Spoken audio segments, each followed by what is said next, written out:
Trotamundos DF, porque viajando la vida es más bonita. Conoce la historia, personajes, cultura y mucho más en la compañía de Diana Ferrer. Egipto, Imperio Medio y Nuevo. Vamos a partir del Imperio Antiguo como antecedente, el cual existió desde el 3100 antes de nuestra era hasta el 2000, abarcando lo que fue la primera dinastía hasta la 11ª. Allí existió lo que fue la monarquía centralizada y la capital fue Memphis. Cronológicamente hablando, nos ubicamos en el Imperio Medio, que va desde el 2000 hasta el 1800 y abarca el siglo XII al siglo XVII en cuanto al periodo de dinastías. En el 1800 este imperio fue invadido por los Kaswit o casitas, quienes ya empleaban el uso de los caballos. Para el 1730 fueron invadidos por los Hicsos, que eran asiáticos bárbaros, los cuales entraron por el noreste usando lo que era el carro de guerra. En el 1560 logran expulsarlos del territorio egipcio. Es importante destacar que el Imperio Nuevo, por su parte, va desde el 1600 hasta el 1100 antes de nuestra era. Esto quiere decir que es el siglo XVIII hasta el 25 en cuanto a las dinastías, del 1100 al año primero después de Cristo, porque inicia allí lo que es la dominación del poder extranjero. Sin embargo, nos vamos a detener en el 525 cuando se da la invasión persa, y luego se da un hecho importante como es la presencia de Alejandro Magno en el 332, y es que a él le consideran un dios y además fue recibido con gran alegría, pues los liberó de Persia. Es allí cuando se funda Alejandría. Posteriormente vemos la figura de Ptolomeo en el 305, quien toma el poder y surge la dinastía ptolomeica, que data del 305 al 30 de nuestra era, y es así cuando llega esa decadencia, cuando según los historiadores Cleopatra decide suicidarse y empieza a dominar Octavio desde el año 31 antes de nuestra era hasta el 400 en la era actual, de mano de lo que es el poder de los romanos, y empieza a dominar Octavio desde el año 31 antes de nuestra era hasta el 400, cuando ya era el poder de los romanos sobre este territorio. En cuanto a las características generales, esta civilización contó con bastantes campesinos que vivían en aldeas y casas de adobe. El Imperio Medio contó con una capital, la cual fue Tebas. Allí hay nuevas ciudades, hay obras públicas, se conquistó Nubia, al sur se realizaron campañas exitosas tanto en Libia como Siria en el área y en el 1800 se experimenta lo que es la invasión de pueblos extranjeros, como lo mencionamos, los Hicsos, los amorritas que venían de Babilonia, los casitas. Amón, por supuesto, se convierte en lo que es el principal dios.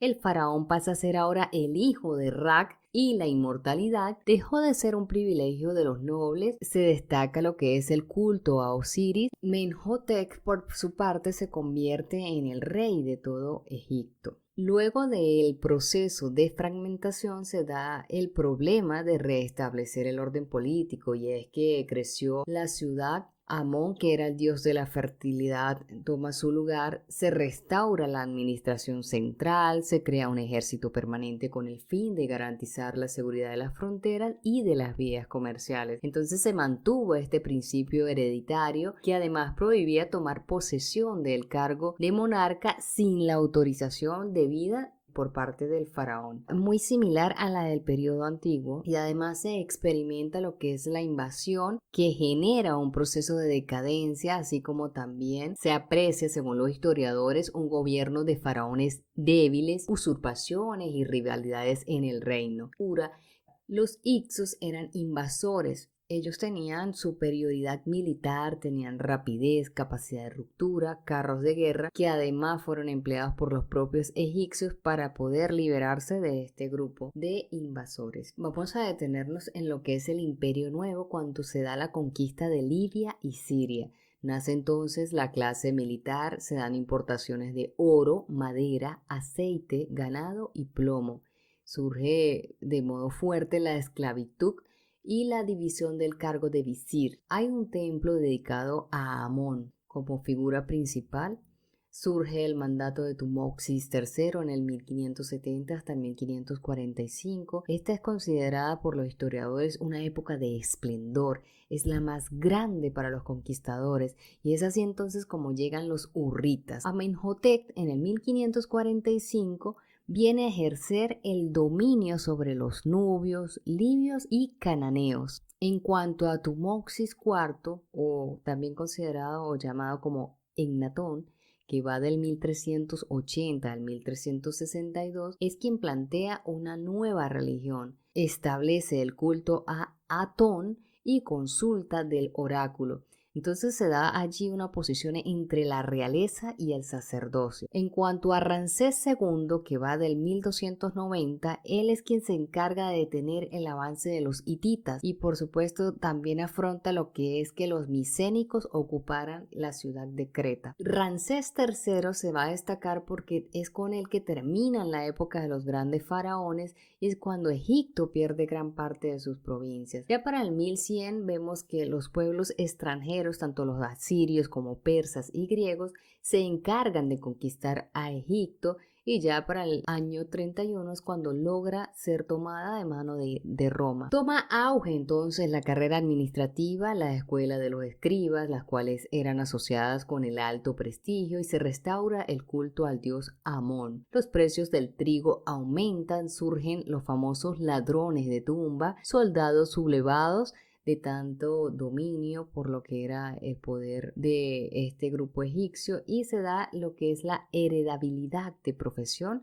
ante una sociedad estancada. Vamos a reflexionar respecto a lo que es Cleopatra en la historia egipcia, quien gobierna desde el año 70 hasta el año 30. Ella es hija de Ptolomeo Auletes, que en griego significa flautista. Esto según porque Ptolomeo XII le dedicaba más tiempo a la música que a gobernar. Entonces se consideró un gobernante pésimo que contribuyó a la decadencia de este territorio. Por su parte, Cleopatra fue más audaz, ambiciosa, se convirtió en la amante del César, con quien además tuvo un hijo que se llamó Cesarión. Fue también la esposa de Antonio, un general romano, y diferentes fuentes históricas afirman que decide suicidarse ante la llegada de Octavio, ya que no quería experimentar la derrota. Se da entonces la creación de un imperio que rebasa las fronteras. Egipto se convirtió en la primera potencia del Oriente Medio. Conquista, logra llegar al Éufrates, administró a Nubia como provincia y somete a todo cuanto le rodea. No superaron el egoísmo primitivo, siempre se consideraron los únicos. Sus súbditos debían pagar tributo por considerar a los pueblos conquistados como inferiores. Nunca se dedicaron a imponerles su cultura. Durante esta época el faraón continuó al frente, solo que ahora se originó la clase militar. Se da la llegada de bienes como oro, piedras preciosas, diferentes tipos de madera, se destaca la figura de los nobles, el aceite y demás aspectos interesantes. Esto surge, por supuesto, como producto de las conquistas. Allí se destaca la clase de esclavos en gran escala, donde hay una fuerte discrepancia, y el papel fundamentado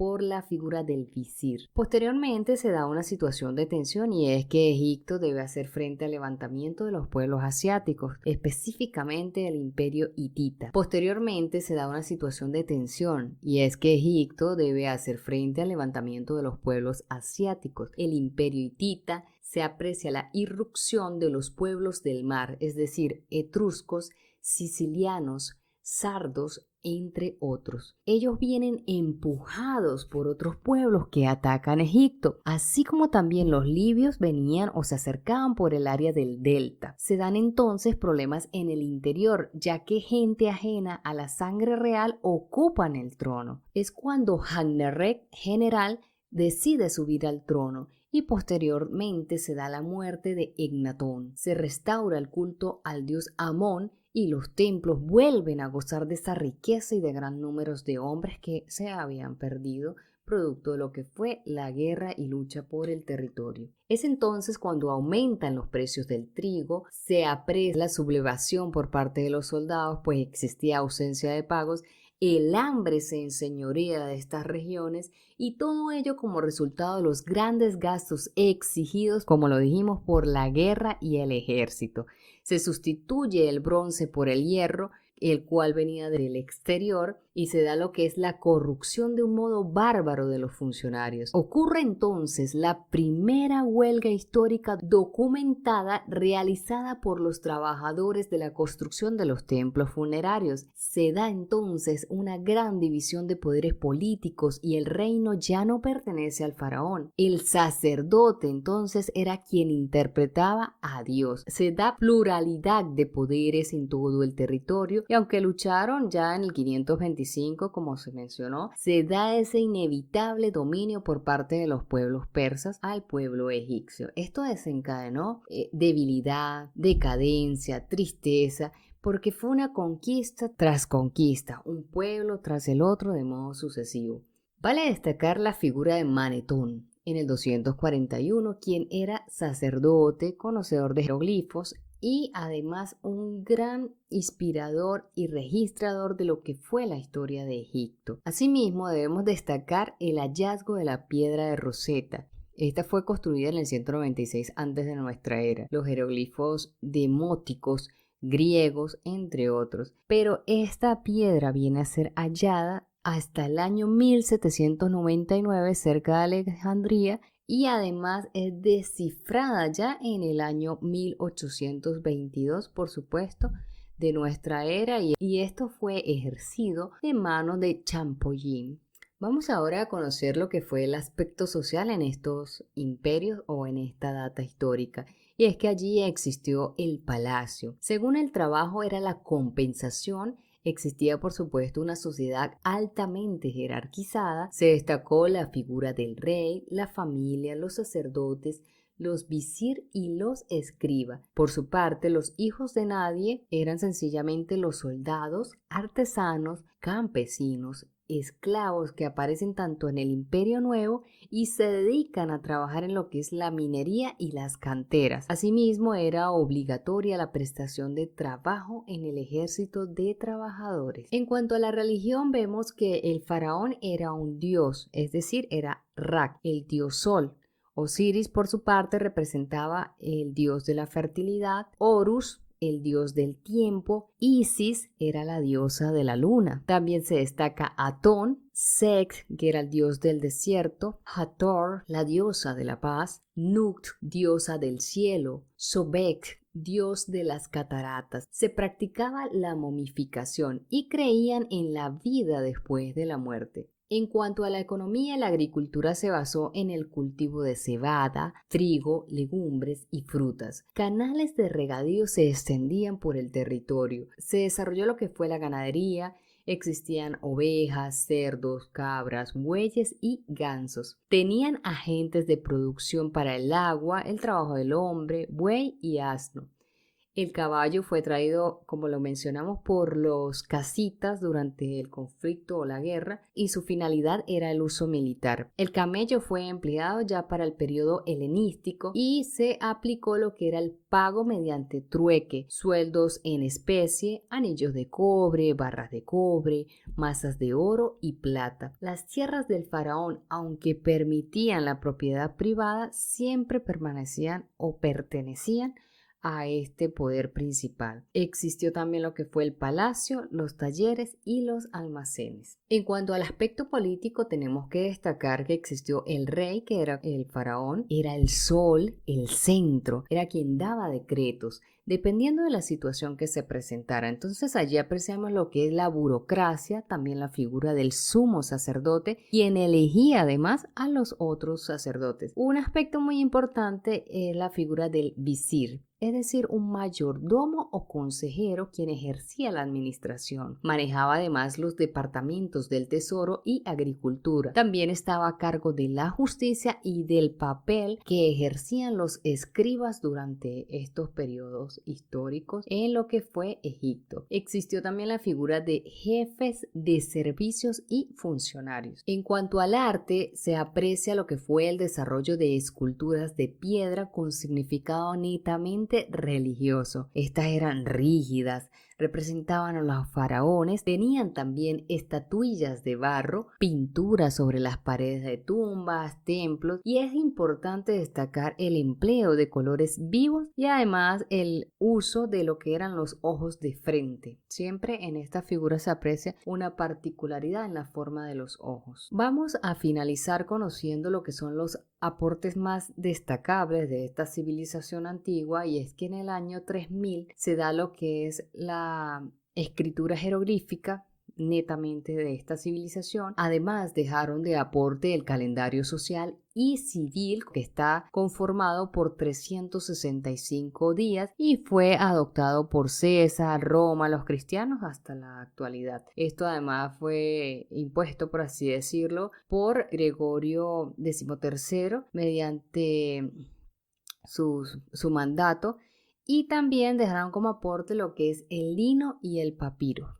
Esta fue una presentación de Diana Ferrer para Trotamundos DF, porque viajando la vida es más bonita. Síguenos como @trotamundosdf. Muchas gracias.